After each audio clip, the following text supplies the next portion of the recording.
Wagwan, everybody. Welcome to the Dis-Affamie History podcast, where we'll be speaking about history and as well family history and how history relates in terms of Caribbean people for the present as well as in the past, and how in the past, what that does and brings forth for what we are going through at present and what we can learn from our history, from our family, and take that moving forward. So I do hope you enjoy the podcast. And if you like it, please ensure to subscribe, like, and review. Thank you.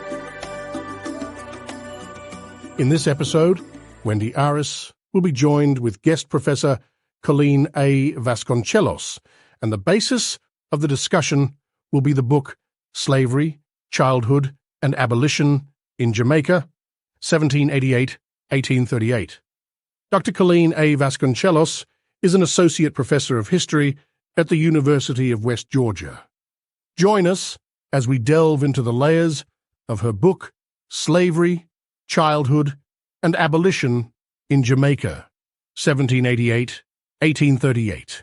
So let's have a listen. For coming on to the podcast to talk about your book, Slavery, Childhood, Abolition in Jamaica, 1788 to 1838. It was quite a book to read and to know all the different variances that happened during that time, and especially about children that aren't really discussed about as well. So before we start, I'll just have you just do a brief introduction of yourself.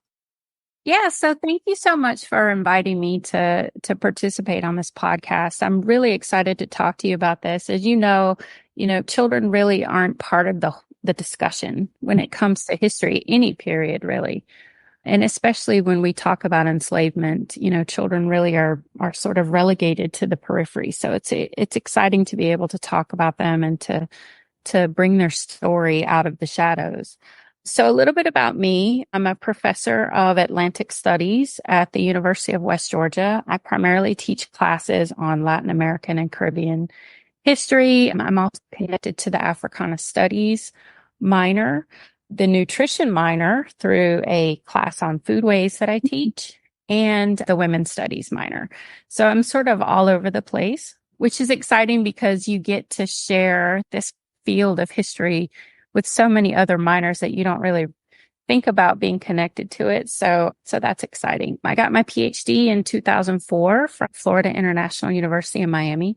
I am a Miami native, so it was good to go back home. And I've been working on this for years. I feel like, they've become such a part of my life. I feel like I've gotten to know these children and gotten to know these girls. I've moved from childhood into girlhood studies. So I feel like I've really gotten to know these kids and gotten to know these girls. So it's exciting to be able to talk about them today. Oh, that's great. And so we'll start. And so I guess what inspired you to write, Slavery, Childhood, Abolition in Jamaica? And as it's not a topic that's really discussed, right? No, it's not. And, I never really thought about it as a topic. It actually started back with my master's.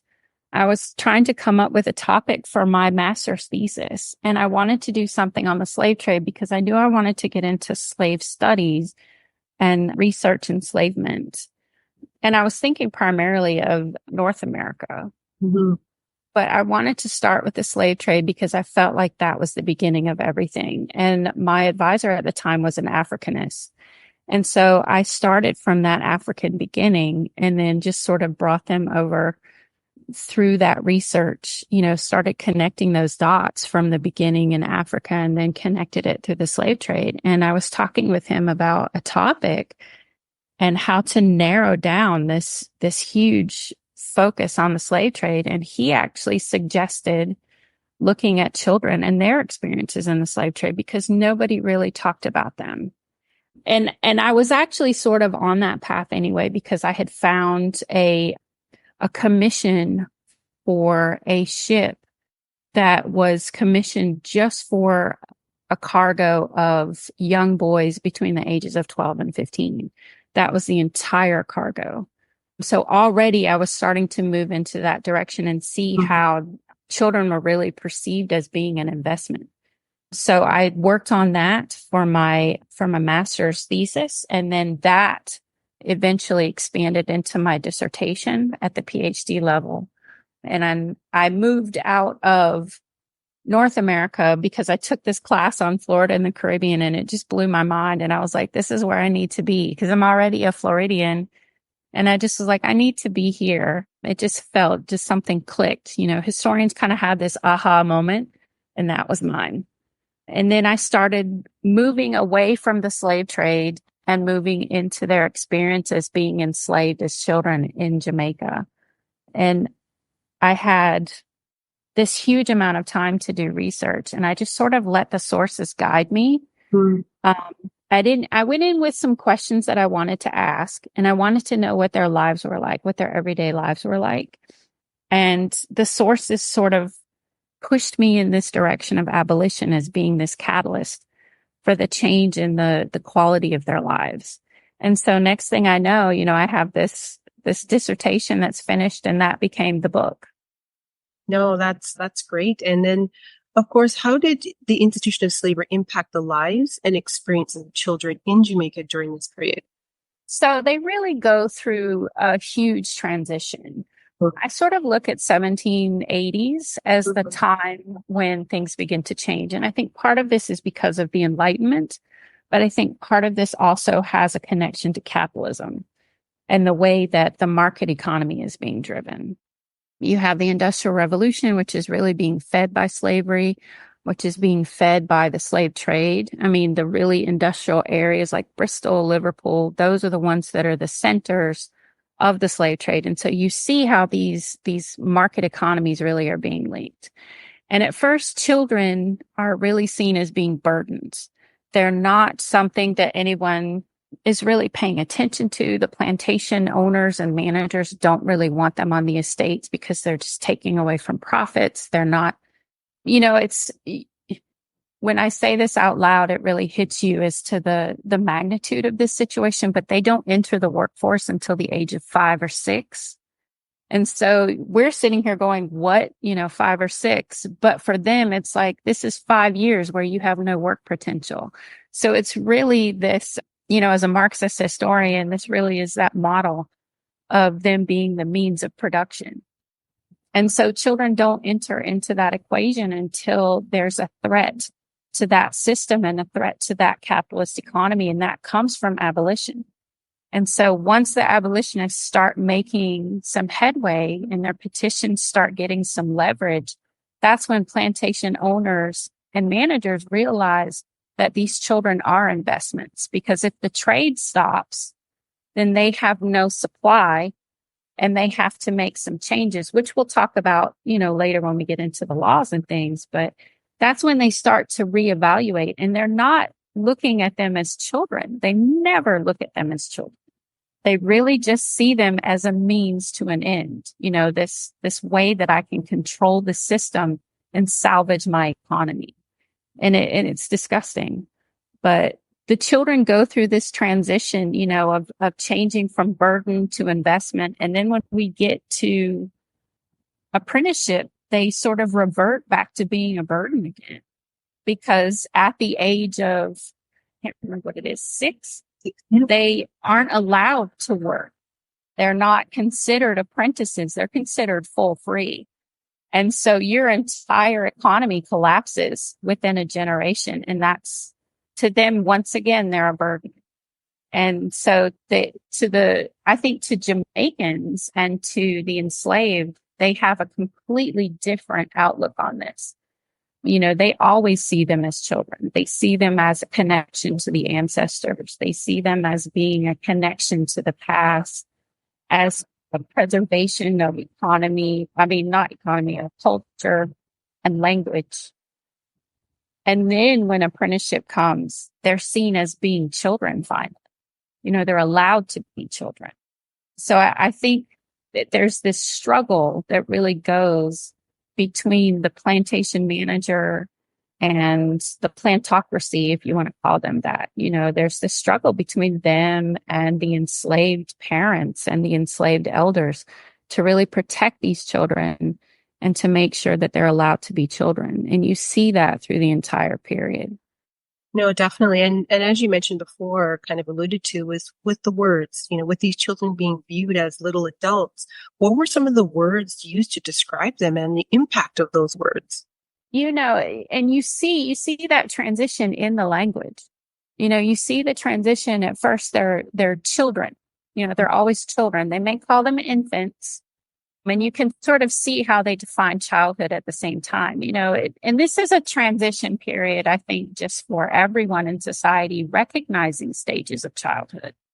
But there's a privilege that comes with that. And so white children have the privilege of having a stage of childhood, whereas African children and Jamaican children and anywhere, within a slave economy, the privilege of being a child doesn't come until freedom, really. And even then there's some issues, so you'll see it in the language. They're seen as being an infant. Then you see them as being a child.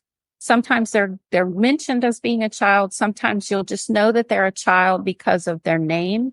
They're connected, Sally's, Suki or somebody, you know that they're a child because their name is now attached to their mother.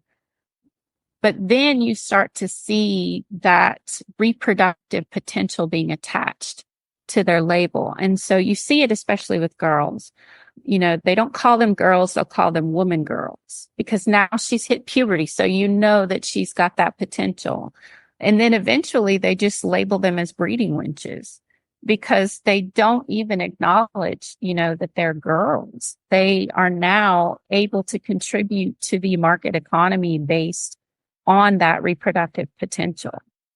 And what's interesting when you think about the laws, I know we're going to get to this in a minute, but one of the laws I think that comes out in the 1780s is this law that prohibits intercourse with a child below the age of 10.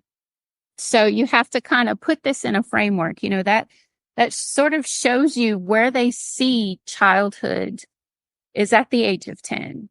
But then we create laws for a reason. And so that means there's enough of this happening before the age of 10, or they decided that 10 is their cutoff, that this is happening enough to where we necessitate this law. So they sort of use 10 as being that cutoff, which when you think about a 10-year-old today, there's so much. They're not even in that place, So I think you can sort of see where they're doing it. And you don't see it as much with the boys. Sometimes you'll see a man boy, but usually it's a boy or a man, but it's really with the girls that you see it.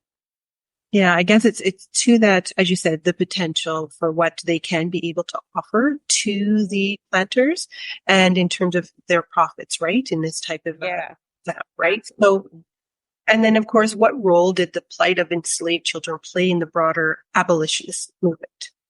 So I think what we want to do when we think of abolitionists is we want to place them on the side of right. We want them to do this because of a moral imperative that they have. And we want them to advocate for the enslaved, and we want them to advocate for these children. And I think some of them do. John Brown comes to mind. Historically, he's been painted as somebody who's certifiably insane.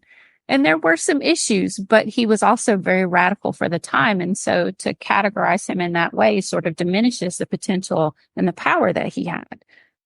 I think with abolitionists in this time period, when you're thinking about the 18 teens and the 1820s and then moving into the 1830s, I think that they have an agenda and they believe that slavery is wrong, but it's sort of the same as the abolitionists that we see in the 1860s in North America. Once they achieve that goal, they disappear.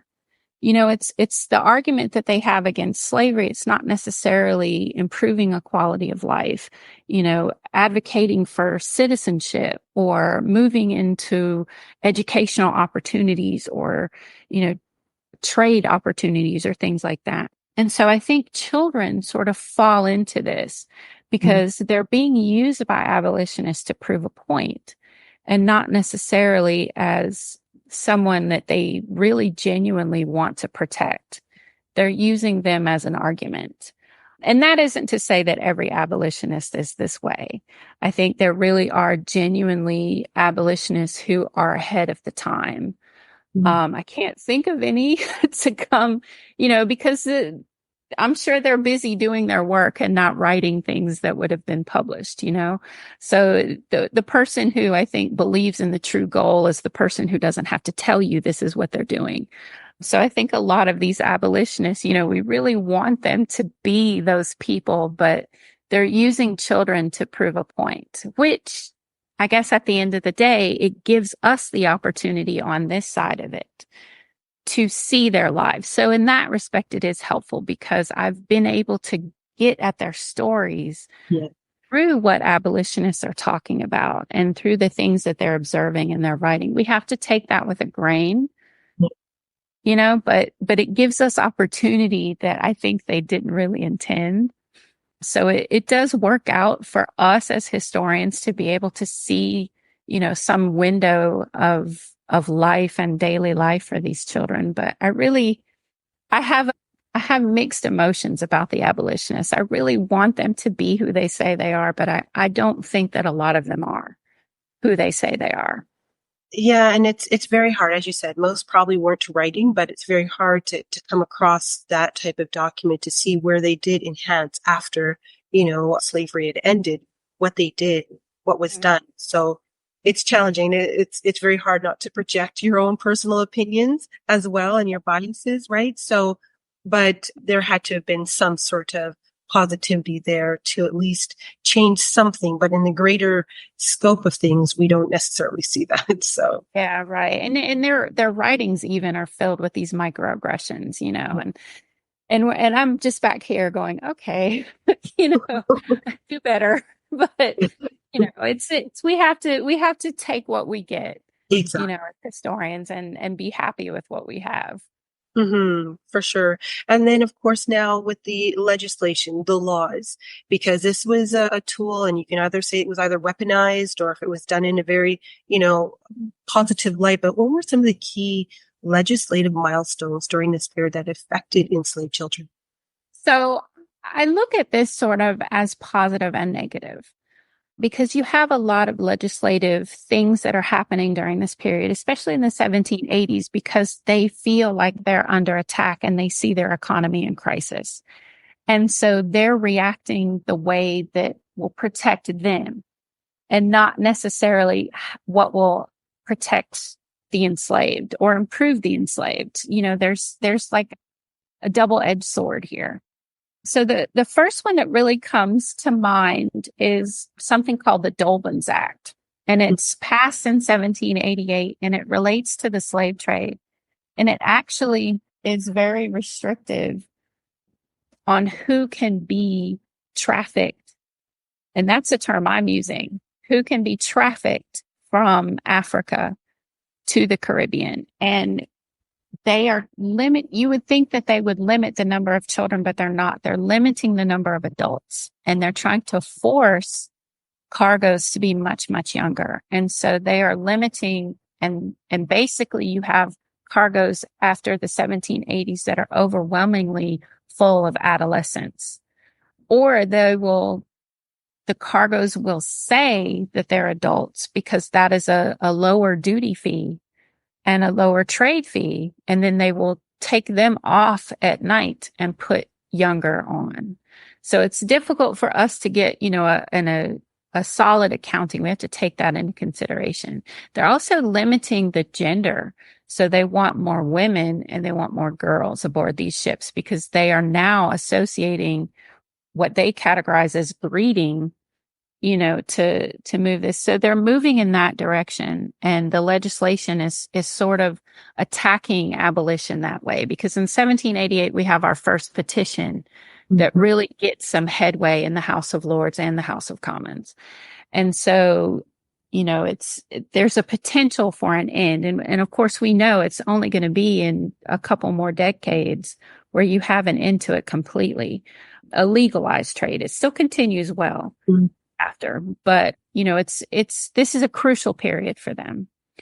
Now, on the Caribbean side, within the colonies, you have a series of measures and acts that are passed by island assemblies that are called ameliorative acts or amelioration. You'll see it referred to as amelioration. And so what they're arguing is we need to improve the conditions within the plantations. And you think, oh, that's great. They're going to give them more food. They're going to, have them work less. They're going to lower the expectations of how much sugar needs to be brought into harvest or, but that's not really the case. What it is they're tying it to tax. And so if you have more natural increase, then you will get a tax break. And if you have less natural increase, then you may have to pay more in taxes. So they're still thinking in terms of economic and still thinking in terms of money. And so what we want the plantation owners to do is to actually do a deep dive, look at themselves in the mirror and say, wow, I really am not a good person. I need to feed these people and, give them better conditions. I need to allow them to do the things that they need to do. And that's not what they're doing. What they're doing is they're trickling that into a reward system that they create for women where they give them incentives to have more children. So they're just like tainting the whole thing by, again, doubling down on this reproductive expectation now, and so you see not just women being included in this, but now it's the girls. The girls are being given the incentives and they're asking the girls, you might want to think about, moving in that direction, and they're matching them up. They're taking people out of homes and they're marrying them based on their reproductive potential, how they're profiling males and how they're profiling boys. And, they're looking at it's almost a scientific form of racism that we haven't really given that much thought to about how they're, really categorizing. And then you see, I think the thing that's just the most telling for me is there's a family called the Codringtons, and they're based out of England, but they have holdings throughout the Caribbean, but mostly in Barbados. And the Codringtons plantations are breeding estates. And they're not focused on sugar. And sugar is the most lucrative thing during this time. I mean, it is the thing that will make or break a colony. But the Codringtons see this reproductive value and they see how much you can make off of this. And they're turning this into a business. And it's disgusting, but it really shows you like how much pressure they're putting on these girls, how much pressure they're putting on these people, not just, the 20-hour days that you're working, but now you have this, you have no freedom to have a life of your own. Everything is being managed, down to your very minute and every day that you have on this earth, the closer that you get to reproductive potential. I mean, they're scoping out kids. They're doing studies. They're having doctors come to estates and look at the reproductive potential of the people that are working on the estates. They're lining up traders to bring, they have preferences with certain ethnic groups. It's like a business, a whole business that happens underneath the larger sugar industry that's really developing during this time. Yeah, and that's just, again, another way to use the law to benefit them in a way, right? Yeah. So it's just unbelievable, but these are the things that were happening during that time. And as I said, it's just the different layers of all what was happening and what was going on during this time. And I guess, for the researchers, what were the primary sources that you relied on for your research and how did you access? So the primary sources are difficult because you're only getting one side of the story. There's very few narratives that we have out there that were written by people who experienced this life as an enslaved person. On the slave trade side, you have more because we have Equiano, Venture Smith, Audubon, Cuguano. They have written narratives, but they're also very heavily influenced by the abolitionist movement And there's this religious component to those narratives that sort of detracts from the story that we're looking for. And so you have to sort of take that with a grain. But to try and get at an enslaved person's experiences from their perspective and from their point of view, it's almost impossible because they're not allowed to learn how to read. They're not allowed to learn how to write. Their life expectancy is so short. Don't have the means to be able to record their experiences. So we have to look from a planter or a plantation manager's point of view, or an abolitionist or a minister or somebody's point of view. So you have to sort of really dig deep, and it gets hard. So we do have some diaries that are out there. There's letter books that are out there, so you can see correspondence back and forth. There are some people who are more observant than others. So they'll recount stories, or they'll talk about, kids that have done this, or, things like that. You'll see that in the diaries. Laws. I went to laws a lot. The Jamaican Assembly, all of their laws are preserved. Yeah. And then they also correspond with George III and George IV laws that come out of Parliament. And so we're able to sort of see that, the parliamentary procedures, you can see those. So you can see the debates that are happening in Parliament. You can see the arguments that are happening there. And then I went to just plantation maps, looking and seeing how plantations are organized, what their design is. You can get so much about, what environment someone is living in when you can see how a plantation is designed, and just where the villages are, them talking in their plantation inventories. Usually they just list them by age.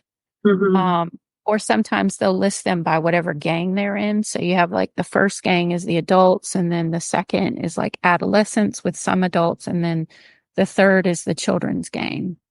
And so you'll see them sort of organized. There was one plantation inventory that actually did it by family, by cabin. And that was, I did a dance in the archives. I'm not lying. I screamed when I saw it, because the English are notoriously bad about record keeping. The Spanish, they'll tell you a telenovela, and every single thing. And the British are just like son of, daughter of, they don't give you anything. And so to see something like that, but you really, anything and everything I could get my hands on, I pulled it, and I asked for it from the archivist. And I just said, it's like looking for a needle in a haystack, especially, even when you're talking about the enslaved, but when you're looking for children, it's even harder, because some people, you don't even know if they are children because they're not telling you. And you don't see them appear, like really clearly appear, until the 1780s, which then lets you know, okay, they're on the radar, because before they're not even making it into the inventories. So the absence of a source for me was a source. So it you have to get creative.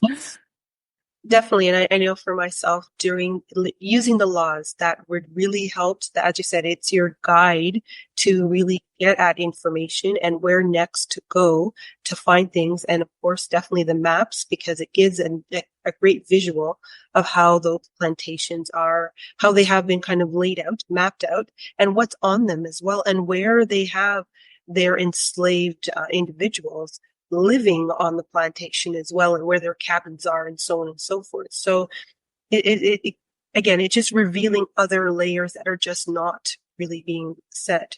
And, in your book, Colleen, you shared many stories of what children were doing during this time. Were there any particular poignant personal stories or case studies from your book that highlighted the experience of the enslaved children? So there's a few that I like to say I've gotten to know. Yeah. It's the names that you see, you don't see them very often, appear again. So a lot of times they're just there for anecdotal or for some evidence. But there are some individuals who I've been able to get to know through the research. There's 3 girls actually that I've been focusing on now. One girl called Sally. And you can see through Sally just how destructive this institution was on her life. She came to Jamaica at a very young age, probably about 8 or 9. We believe she was from Congo or West Central Africa. It depends on how the traders sort of classify them. And she came very resistant to the situation. And at such a young age of 8 or 9, she was a fighter. Mm. And she was purchased by one of the most notorious plantation owners, Thomas Thistlewood. He's probably the most vile person I have ever run across in the sources. He absolutely disgusts me.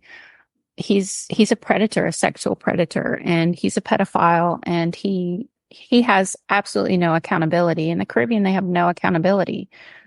It gives new meaning to no accountability, the lives that they have here.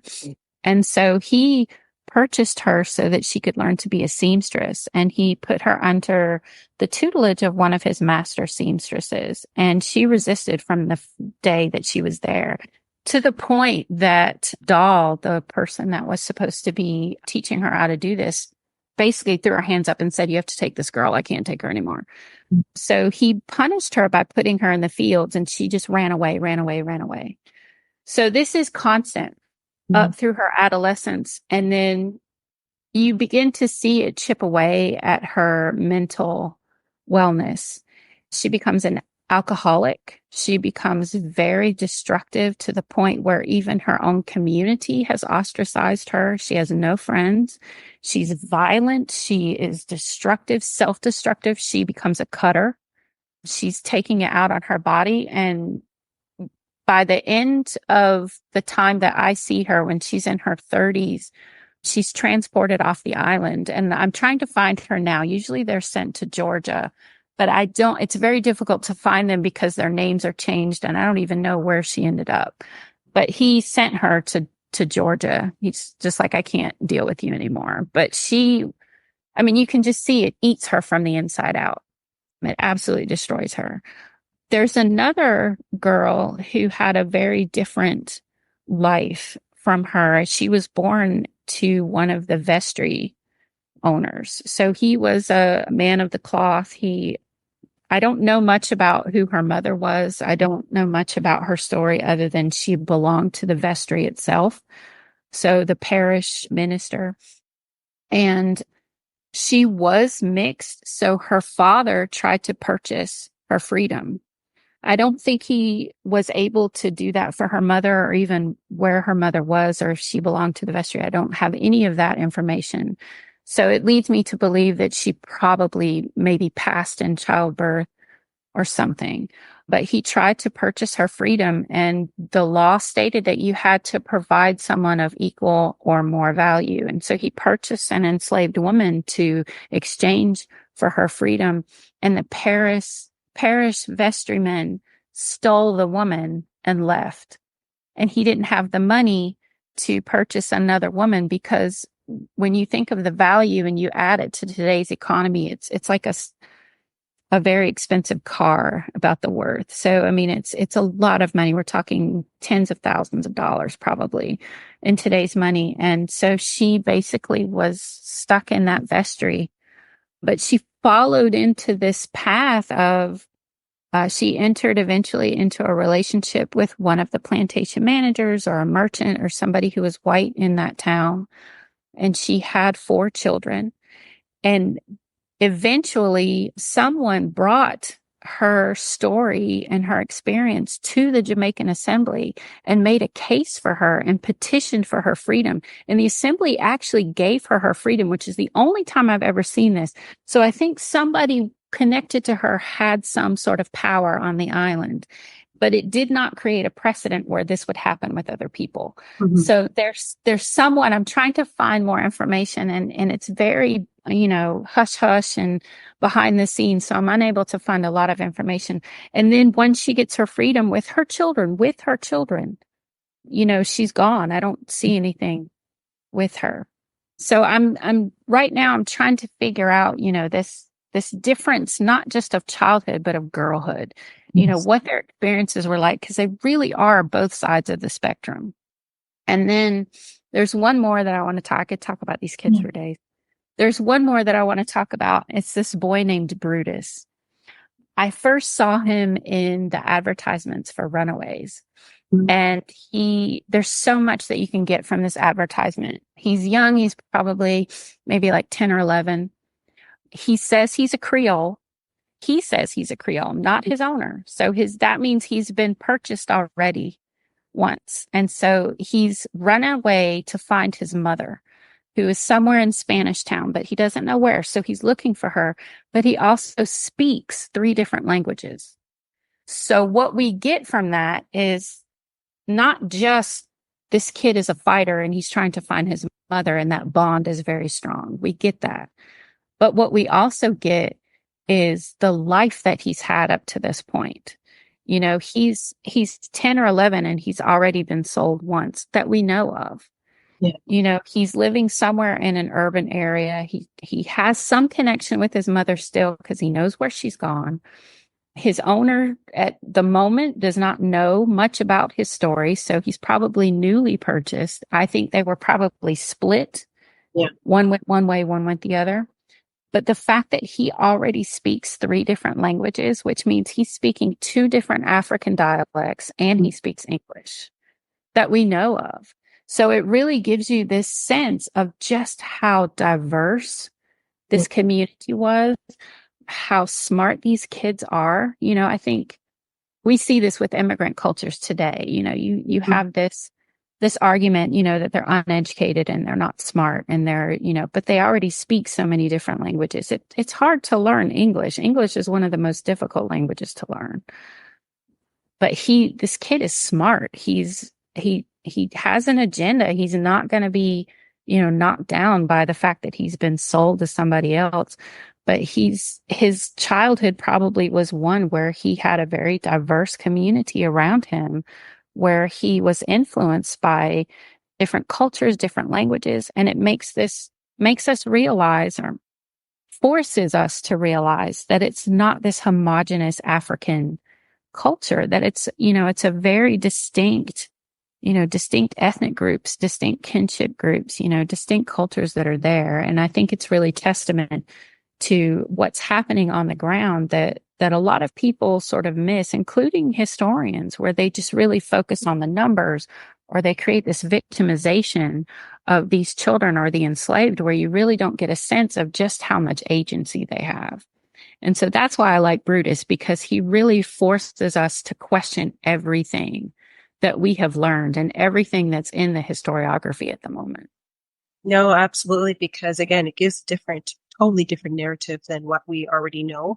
And what you said in regards to being able to purchase freedom, that is a select privileged few that actually have the power to be able to do that, and the funds to be able to do that. And then of course they have to show that they're supporting that person once they have been granted their freedom. But yeah, there were just so many things in her book that I was just going, wow, this is just, you know, the adults were having something on their end, but as well, the children having a lot in terms of, as I said, with all these laws to kind of define the parameters in which they could be able to navigate. And with the story that you just indicated with Brutus, you know, the fact that he still had some sort of agency is very significant. And this leads to the next question in terms of how did the enslaved children and their families resist and show resilience against the oppressive conditions that they faced?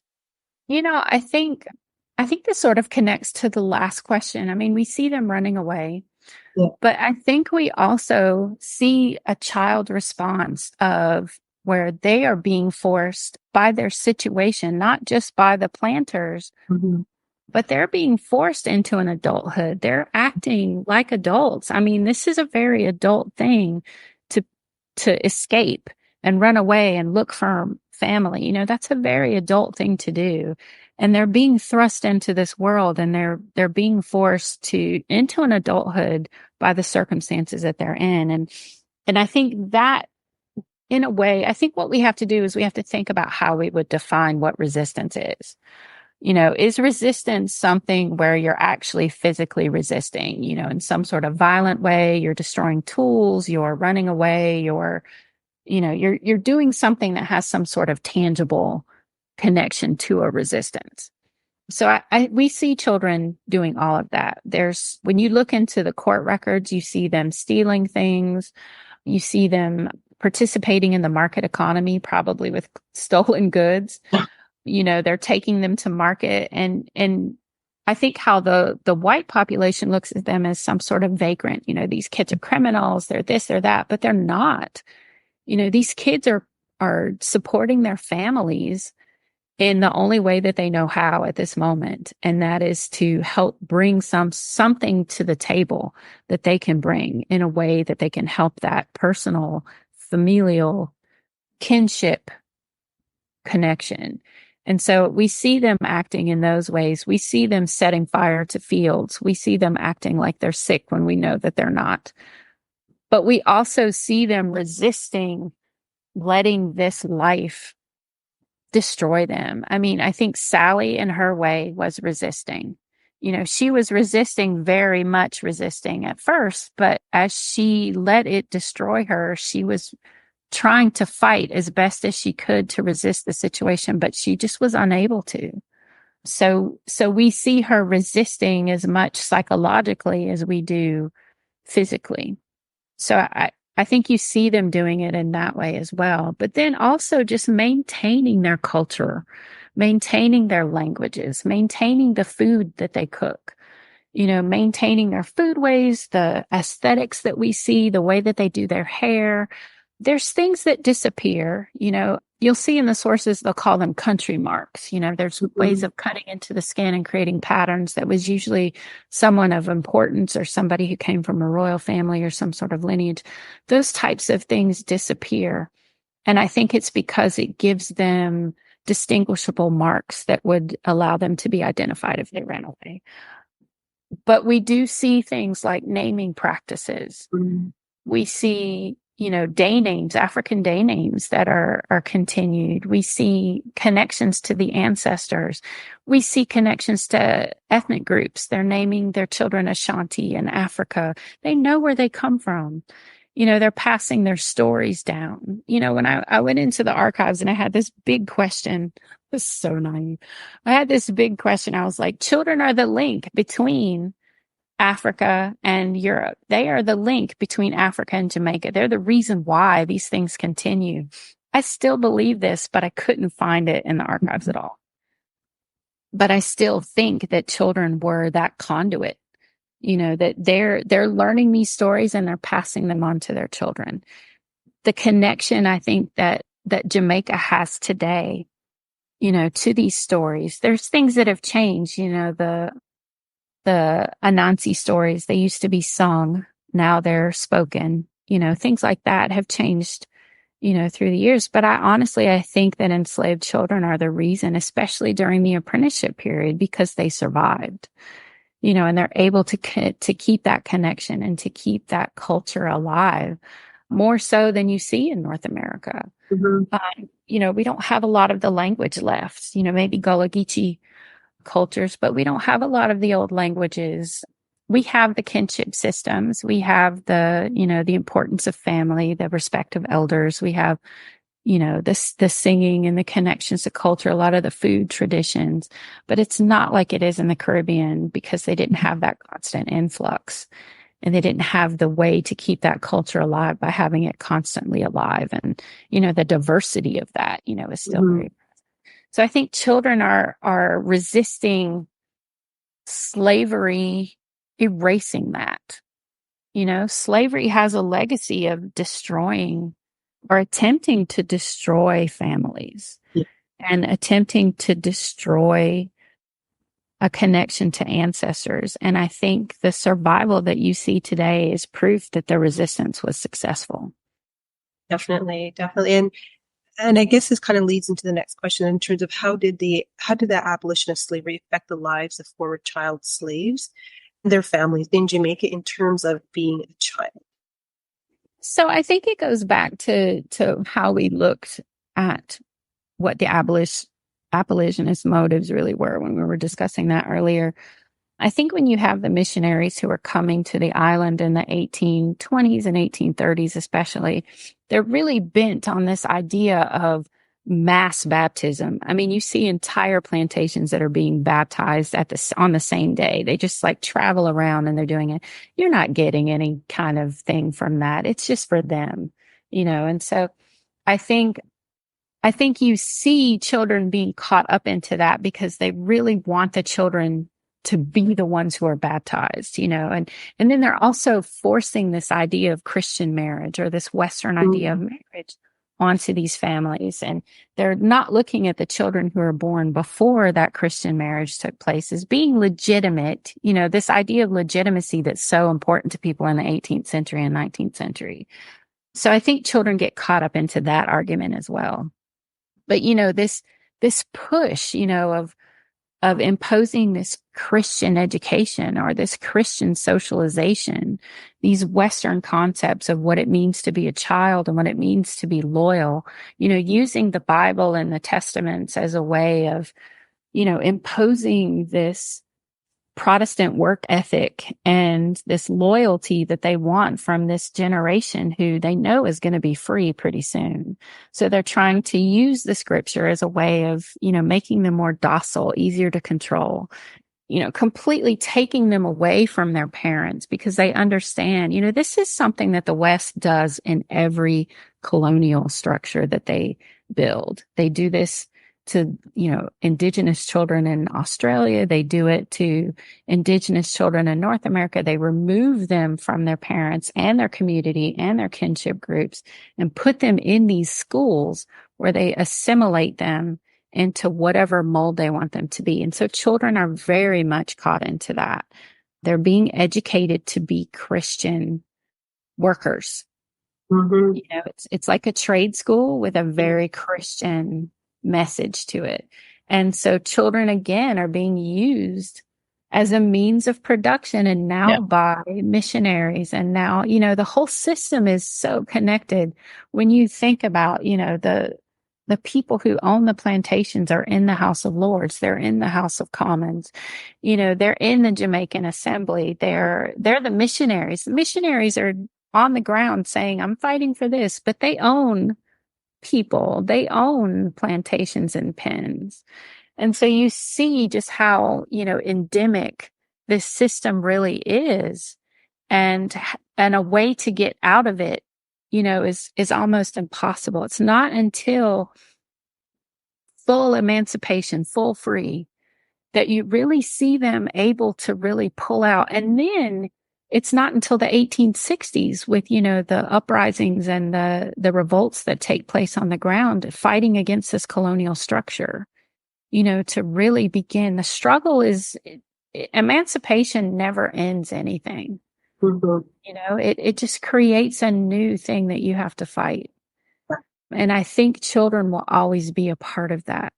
They'll always be used by whatever entity is trying to control a situation because they look at children as being this blank slate and this opportunity to control. And they'll always be in the middle of that. Yeah. No, it's just using to be able to mold what they would like, right? It's what, and continuing with that, the legacy of slavery, how does it impact children and education in Jamaica today? So I think today's structure, it's difficult for me to comment on what's happening today because I really am an 18th century Caribbeanist. So my comfort in speaking on a reflection of this, really ends with like maybe the 1860s. Okay.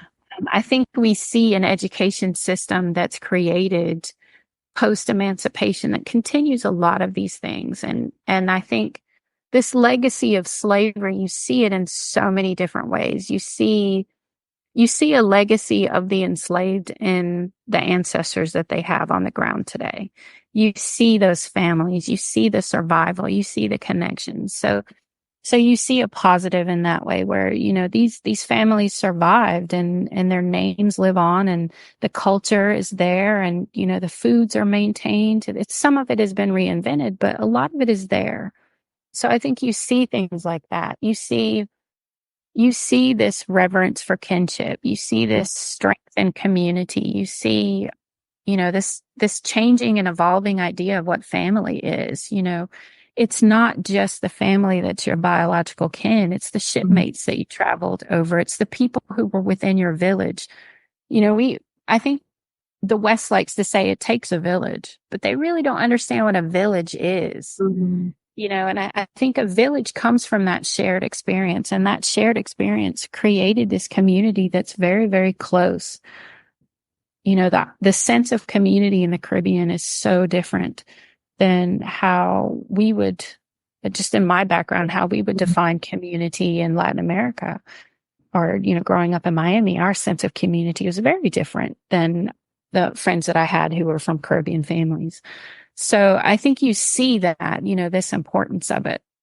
But then I think you also see the systemic racism, and that's so endemic. You see, the legacy of this in public health, with the higher instances of diabetes and the higher instances of congestive heart failure and the illnesses that the Black community and the Caribbean community really endures now stems from the malnutrition and the conditions that were in this period of slavery and enslavement. And that travels through, we talk a lot about generational trauma, and that certainly is something that's a legacy.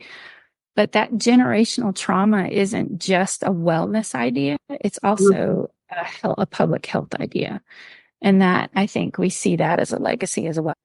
Yeah, for sure. And then, Colleen, you looked at all of these different resources and all of these different narratives. Like, how did writing this book affect you personally and emotionally?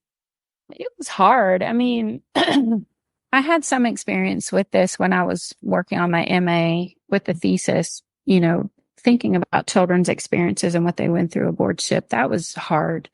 So I had some inkling of what it was going to be like. I thought it would be easier because they're on a plantation and they're not on a ship, but it's not. It's not easier.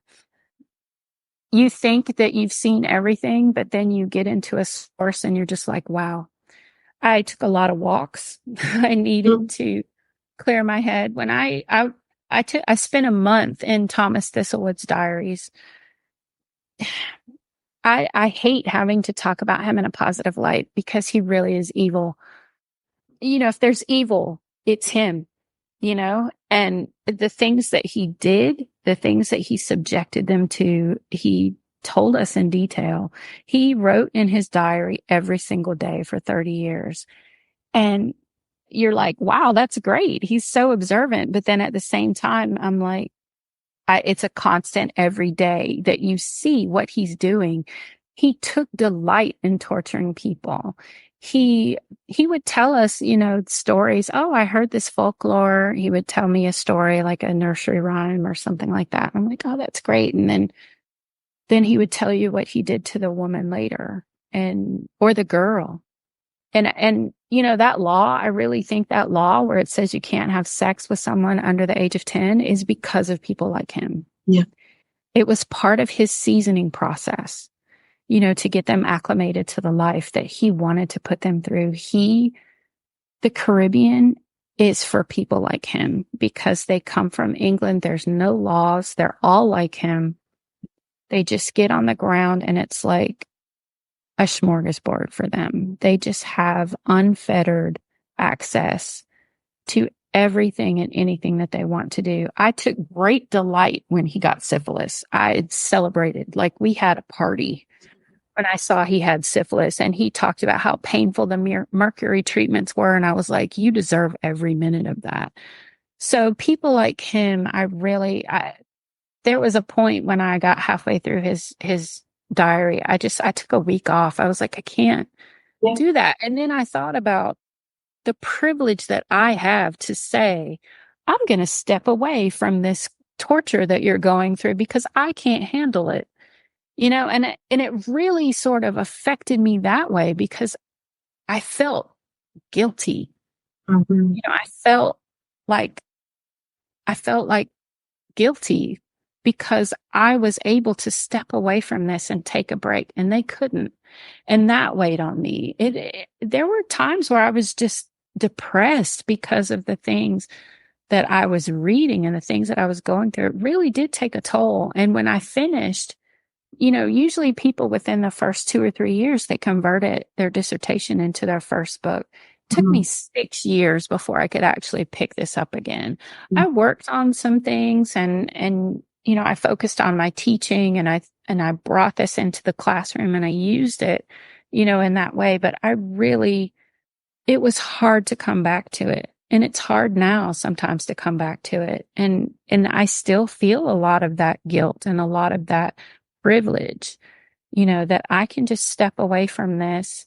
And I know I have, DNA tests are telling me, that I have some connection to it, but my connection to it is like 4%, and for me to say, I'm always going to be this person who is looking on the inside. I'm an observer of this life, and I have to be very cognizant of that and understand what that responsibility is, especially living in Florida, where it's illegal to talk about these things, that you have to understand that as a historian, it's your responsibility.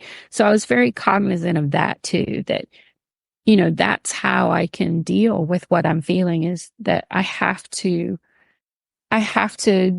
make sure that people read this and understand what their lives were like. But I have to be careful too, because I don't want to be like a white savior. Even though I'm Latina, I'm still, I still present as a white person, and I don't want to be, somebody who's like, oh, I'm giving them a voice. I'm not. I'm writing about their experiences so that people will know that their experiences existed. And I think that's the responsibility that we have.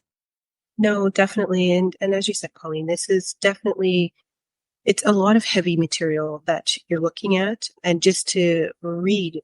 And as I said, we're just reading what their experiences were, and, looking at these documents, and you're just, I mean, just like how you said, you got up in the archives. I mean, I can't tell you how many times I've embarrassed myself reading passages and just going, oh my God, what is it that I've now had, as you said, the privilege to actually read and understand and to look at and just go, wow, this is just unbelievable. But this did happen. And you're right. It does weigh on you to read these passages, to read and to know that this is what life was like for them at that time. And these narratives, they're not, as I said, they're not really told. They're not really talked about, but they need to be, because these are the things that actually happened, and not just the generalized narrative that is given out for everyone to say, yeah, this was it, and kind of, put it down, so to speak, when it was actually more horrific than anyone could have ever imagined. Yeah, I agree. And I think too, though, as somebody who works on childhood and girlhood, I think that we also have this responsibility of sort of combating this idea of how people see children. They see them as being innocent. They see them as being, not really having any agency. They see them as, their world is nothing but play, and they're not serious, and they're not that. But what these children went through and what these girls went through, I think, is incredibly important. But we also see them acting in ways that is very contradictory to the way that we see children and define childhood. I mean, there's one instance of a girl, Minetta. She poisoned her owner. And, we want to look at her. She's 15.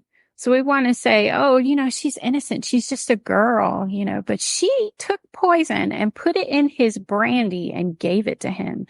And then accounts are saying that she stood over him while he died. Like, think about what this girl has gone through, that she is taking that type of initiative. And then she blamed her grandmother. We want to see her as this innocent little girl who's just going to cower behind the scenes, but she took matters into her own hands. I am incredibly proud of her, and I think that type of stuff, we need to talk about these things. We need to show that these kids are fighting just like the adults are, because it gives us this idea of the enslaved are not just victims, It's not just moving from calling them slaves and now we call them enslaved. Yeah. Now this is seeing them as people who have lives, who take initiative, who are fighting, and they haven't given up. They're not victims. They have been placed into this situation against their will, and they were trafficked across the ocean, but they are fighting, and that is incredibly important. And I think that is a narrative that we need to do more. And even my peers are not doing that. They are not taught. They are feeding into this stereotype that these people are victims, and they're not. They are people who are fighting just like everyone else. They are no different than the Irish who are brought over here, or anyone else who's in a situation where they are faced with this type of life. They are going to fight. Yeah. Let's talk about that. Let's talk about what they're doing.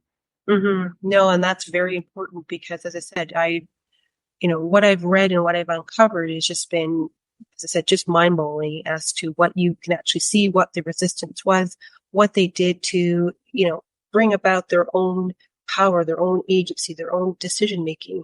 And it's quite a thing. And, and just to have that connection to that, to know is really great. And what advice would you give to other researchers or historians interested in studying history of childhood under slavery? So my advice would be, first of all, don't give up. If you don't find anything, there's going to be days where you're going to spend days looking at sources. You're going to be in the archives. You're going to have a whole week go by and you're not going to see anything. Don't give up, because the next day you may find a treasure trove, and, you can have sources for days where you're actually getting a lot of the story that you need. Look at everything, anything and everything, because you never know where you're going to be able to find it. The issue with doing a field or being part of a field like childhood studies or girlhood studies, I think more so with childhood studies than girlhood studies, is this is a field that is, this is a horrible pun, but it's very much in its infancy. I think it's been around, as a field, a legitimate field, for maybe 2 or 3 decades, but it's still something that we're trying to be taken seriously by other fields. Girlhood studies has been connected to women's studies always, but now we're starting to, step aside from that and move into being our own field in our own right. And so you're going to run into a lot of resistance and a lot of opposition when you're presenting your work and when you're doing research. I will never forget this. A very prominent historian in the field of Africana studies and the African diaspora asked me in grad school, "What are you working on?" And I said, "Oh, I'm looking at enslaved children in Jamaica." And he looked at me and said, "What children?" And I was like, "Oh, let me show you," and this is a person who's well established in the field that doesn't actually believe that the children are there. Mm-hmm. And so when you think about the field itself not believing that they're there, then how hard is it going to be to find them in the sources? So you're just going to have to be it's like investigative work. You're really going to have to dig, look at every single thing, and just take a deep breath and keep looking, because it's going to be hard. But I think it's well worth doing, because looking at these kids and seeing how much they fight and how much they want you to know that they're there. It's not just that they're resisting. They want you to know that they're there. Exactly. They want to be recognized. They want to be part of the narrative, and they're trying so hard to get you to see them. That is our responsibility, is to allow them to tell their story, to create the space for them so that they can tell their story, because the adults have been talking for too long. Oh, no, thank you for that. And, Colleen, as we come to an end of this wonderful discussion about children in the time of slavery, what would you like to leave the listeners as a final thoughts? Wow. Well, first of all, thank you for making it this far through the podcast. I could talk about these kids all day. The enthusiasm that I have for this field, the love that I have for history, I want people to have that. when you tell somebody that you're a history major, that you're a historian, the humanities are under attack and people don't really appreciate their history. And I just want people to have the same enthusiasm for history and for this period, and, to see these people and to have this open mind and to talk about them and tell their stories and read their stories. And I want people to have that. And I just want people to be interested and to want to learn more. Read a book, do some Googling, find your connection, whatever side of the aisle that you're on, find your connection to this history, because your history has contributed as much to the present as it has to the past. And so understanding where you fall into this, I think, is really important too. And you're going to have to wrestle with that, because that's part of doing the work. So I think, these are things that we as citizens, looking at history is part of our citizenship. And I think it's incredibly important that we continue doing that. No matter how we do it, we just need to continue doing it. No, definitely. As I said, I couldn't agree more with you, Colleen. And I really do appreciate you coming on and talking about this on the podcast. As I said, these are narratives that are not really talked about. And a lot of what this podcast is about is a lot of the narratives that aren't really talked about, and to where, for people that do want to be family historians, where they need to look and how they'll probably have to wrestle with a lot of their emotions when they're looking at some of these records, some of these documents that can be very horrific to look at. But again, thank you so much for coming on to the podcast. Thank you so much for inviting me. It's been great. Perfect. Hoped you enjoyed this episode. And if you did, please make sure to like, follow, subscribe, and write a review for the episode wherever you listen to your podcast. Thank you.